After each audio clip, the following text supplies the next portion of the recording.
రాష్ట్రంలో ఎంతటి దుర్మార్గపు పాలన నడుస్తూ ఉంది అని చెప్పడానికి ఇవన్నీ కూడా ఉదాహరణలు.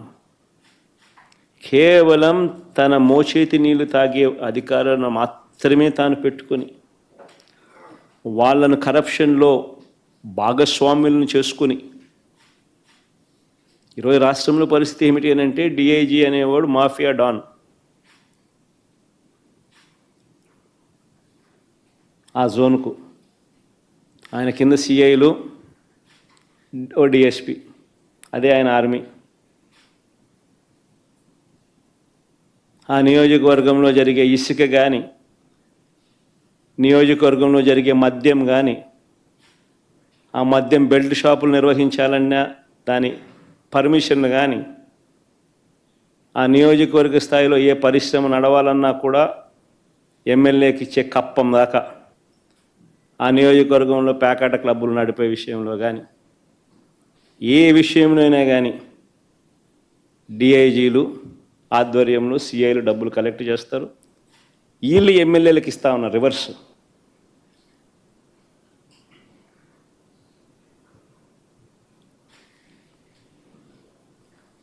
సగం వీళ్ళకి ఇస్తూ ఉన్నారు, సగం పైకి పెద్దబాబుకు చిన్నబాబుకు తీసుకొని పోతూ ఉన్నారు.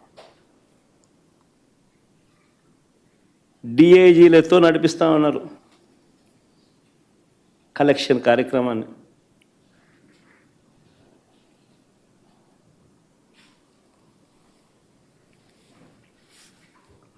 ఇవన్నీ చూసి భరించలేక కొంతమంది ఐపీఎస్ అధికారులు ఈ మధ్యకాలంలోనే చూసాం.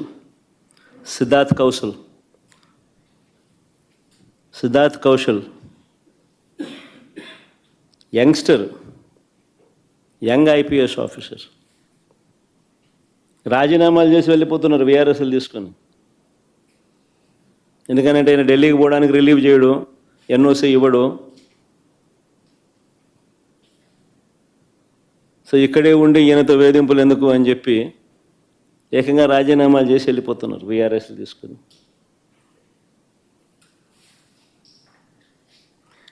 ఏ ప్రభుత్వమైనా గట్టిగా పని చేస్తే, ఏ ప్రభుత్వంలో అయినా పోలీసు వ్యవస్థ అన్నది గట్టిగా ఉంటే నేరాలు చేసేవాళ్ళు రాష్ట్రం వదిలిపెట్టి వెళ్ళిపోతారు.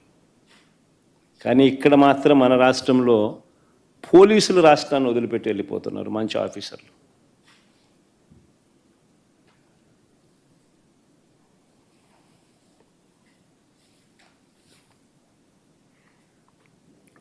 నేను అడుగుతా ఉన్నా, చంద్రబాబు నాయుడు గారు ఇన్ని సంవత్సరాలు 45 ఏళ్ళ ఇండస్ట్రీ అంటాడు, ఇన్ని సంవత్సరాల రాజకీయ జీవితం అంటాడు. నేను అడుగుతా ఉన్నా, చంద్రబాబు నాయుడు గారికి రాజకీయ పార్టీకి మౌలికంగా ఉన్న హక్కులు ఏమిటో చంద్రబాబు నాయుడు గారికి తెలియదా అని అడుగుతా ఉన్నా.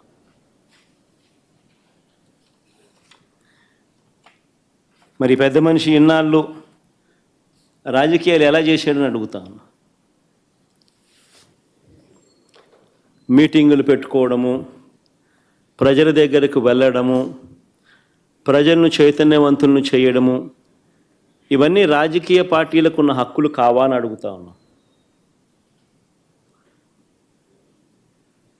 ప్రభుత్వం ఏదైనా అన్యాయం చేసినా, ప్రభుత్వం వల్ల ఏదైనా నష్టం జరిగినా, ప్రభుత్వం ఏదైనా మోసం చేసినా ఆ ప్రభుత్వాన్ని ప్రశ్నించే హక్కు రాజకీయ పార్టీలకు లేదా అని అడుగుతా ఉన్నా.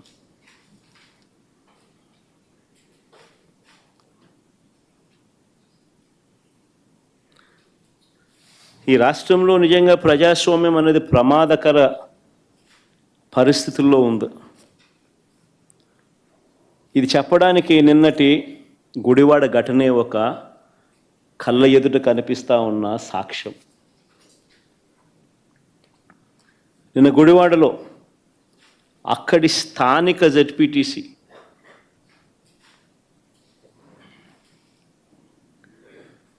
కృష్ణా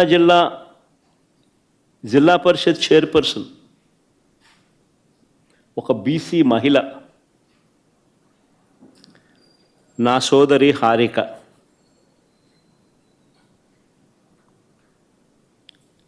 ఈ టీడీపీ సైకోలు సైకోలనాలనో చంద్రబాబు నాయుడు గారి సేడిజంలో